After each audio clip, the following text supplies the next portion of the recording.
Hi friends, welcome to కొత్తగా చందమామ కథలు. ఈరోజు మనం పాపడి పద్దు పుస్తకం అనే కథ చెప్పుకుందాం. పూర్వము మాంచాలవరం అనే గ్రామంలో పాపడు అనే ఒక తోట యజమాని ఉండేవాడు. పాపడు ఏవైనా సరే కూరలు పెంచడంలో ఎంతో ప్రావీణ్యత కలవాడు. వాడు తనకున్న కొద్దిపాటి భూమిలోనే చక్కగా ఎరువులు తోరి మడులు వేసి కాయగూరలు పండించి వాటిని మంచి ధరకి అమ్మి ఆ వచ్చిన డబ్బుతో తృప్తిపడి కాలక్షేపం చేస్తుండేవాడు. తాను పెంచే కూరగాయల మీద వాడికి ఎంతో ప్రేమ ఉండేది.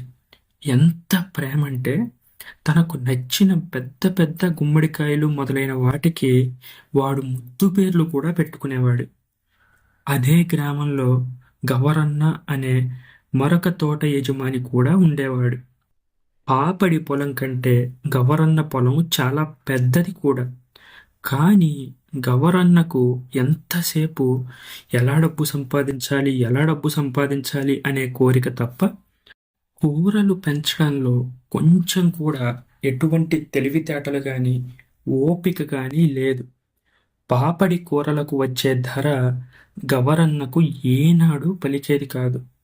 నువ్వు కాస్త చదువుకున్నవాడివి, ఆ పాపన్నకి కనీసం చదువు సంధ్యలు కూడా లేవు, కానీ నువ్వు వాడితో సమంగా కూడా కాయలు పండించలేకపోతున్నావు అని గవరన్నని అందరూ ఎప్పుడూ ఎద్దేవా చేస్తూ ఉండేవారు.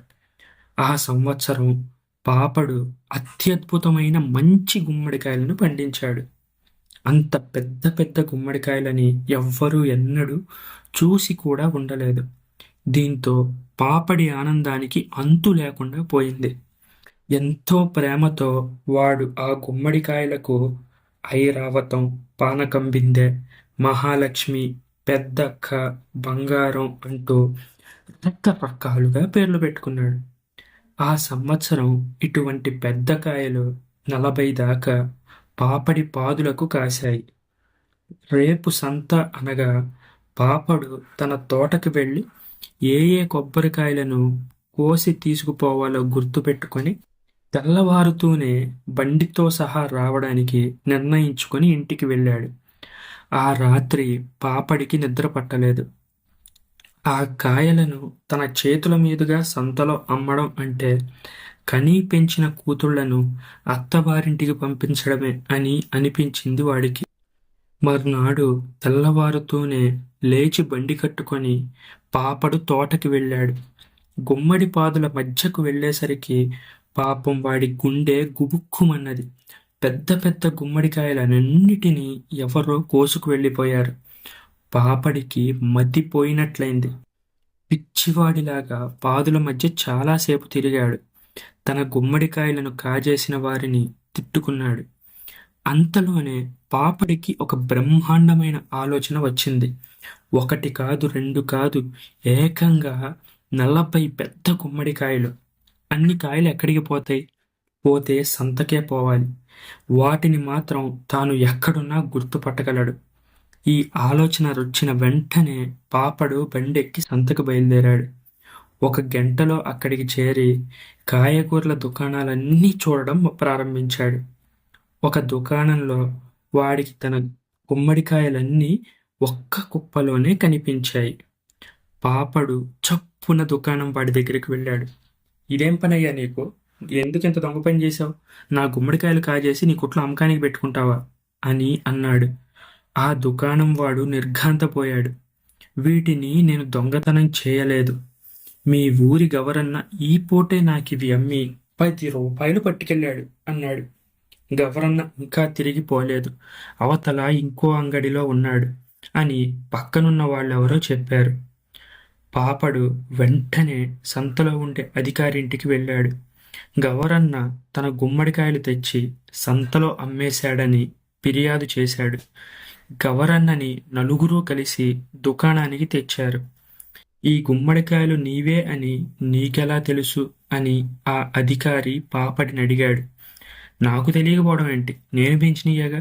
ఇదిగో మహాలక్ష్మి, ఇదిగో ఐరావతం అంటూ పాపడు ఒక్కొక్క కాయనే చూపించి వాటికి పెట్టిన పేర్లను చెప్పడం ప్రారంభించాడు. అక్కడ చుట్టూ చేరిన వారంతా పాపడి అమాయకత్వానికి నవ్వారు. అధికారి కూడా నవ్వుతూ, అది కాదయ్యా, ఈ కాయలను నువ్వు గుర్తించడం కాదు, ఇవి నీవే అని ఇతరులు గుర్తించే సాక్ష్యం ఏదైనా ఉండాలి కదా, అలా ఉంటేనే కదా అవి నీవని గుర్తించి అపరాధికి శిక్ష వేసేది అన్నాడు. పాపం మన పాపడికి ఏం చేయాలో పాలు పోలేదు. అధికారి గవరన్న కేసి తిరిగి, ఏమోయ్, ఈ గుమ్మడికాయలు నువ్వు దొంగిలించావని పాపన్న అంటున్నాడే, ఏమంటావ్ అన్నాడు. వాడు ఉట్టి అమాయకుడండి, వెర్రోడు, పిచ్చోడు. నా దగ్గర నేను పండించే కూరలు, లెక్కలు, వాటి అమ్మకం లెక్కలు రాసిన పద్దు పుస్తకం ఉంది. కావలిస్తే ఇప్పుడు పోయి తీసుకురాగలను అని గవరన్న చెప్పాడు. ఈ మాట వినగానే పాపడు కూడా, అయ్యా, ఇవి నా కాయలే అని మీకు నిరూపించడానికి నా దగ్గర ఒక గొప్ప పద్దు పుస్తకం ఉంది, నేను కూడా దాన్ని తీసుకువస్తానన్నాడు. ఈ మాట విని గవరన్న విరగబడి నవ్వాడు. అధికారి భటులను వెంట ఇచ్చి ఇద్దరిని వాళ్ళ వాళ్ళ గ్రామానికి పంపాడు. కొంతసేపటికి ఇద్దరూ తిరిగొచ్చారు. గవరన్న తన పద్దు పుస్తకం తెచ్చాడు. పాపడు తన పైబట్ట కొంగున ఏవో మూట కట్టి తెచ్చాడు. గవరన్న పద్దు పుస్తకంలో తాను ఆ రోజే 40 గుమ్మడికాయలు తన తోట నుంచి కోసి సంతకు పట్టుకెళ్ళినట్టు పద్దుంది. మరి నీ పద్దు మాటేమిటి అని అధికారి పాపడిని అడిగాడు. పాపడు వెంటనే తన దగ్గరున్న మూటని విప్పాడు. అందులో నుంచి 40 గుమ్మడికాయల తొడిమలు తీసి బయట పెట్టాడు. అయ్యా, ఇదిగో, ఇదే నా పద్దు అన్నాడు. వాడు ఒక్కొక్క గుమ్మడికాయకు ఒక్కొక్క తొడిమె తొడిగి అన్ని తొడిమెలు అన్ని కాయలకు సరిగ్గా ఎలా అతికియాయో చూపించాడు. వెంటనే పాపడు చెప్తుంది నిజం, గవరన్న చెప్తుంది అబద్ధం అని ఆ అధికారి గ్రహించాడు. పాపడికి గుమ్మడికాయల డబ్బుని తిరిగి ఇప్పించేశాడు. ఆ రోజు నుంచి వాళ్ళ గ్రామంలో గవరన్నని అందరూ గుమ్మడికాయల దొంగ అని పిలవడం ప్రారంభించారు. పాపడు ఇక నుంచి తాను పండించిన పంటల విషయంలో మరింత జాగ్రత్తగా ఉండడం మొదలుపెట్టాడు. కొన్ని సంవత్సరాలు గడిచిన తర్వాత ఆ ఊళ్ళో జరిగే అవమానాలు తట్టుకోలేక గవరన్న ఆ ఊరు వదిలి వెళ్ళిపోయాడు. గవరన్న సొంత ఊరిని వదిలి ఎక్కడికి వెళ్ళాడో ఇప్పటి వరకు ఆ ఊళ్ళో వాళ్ళెవ్వరూ కనిపెట్టలేకపోయారు. ఈ కథ మీకు నచ్చినట్లయితే దీన్ని లైక్ చేయండి, మీ ఫ్రెండ్స్ అందరికీ షేర్ చేయండి. అలాగే ఈ కథలో మీకు ఏం నచ్చిందో కామెంట్ చేయండి. దీనికి తోడు మన ఛానల్ని సబ్స్క్రైబ్ చేసుకోవడం మాత్రం అస్సలు మర్చిపోకండి. ముందున్న కథలు కూడా వినండి, అవి నచ్చితే మరిన్ని కథలు వినండి. Thank you friends.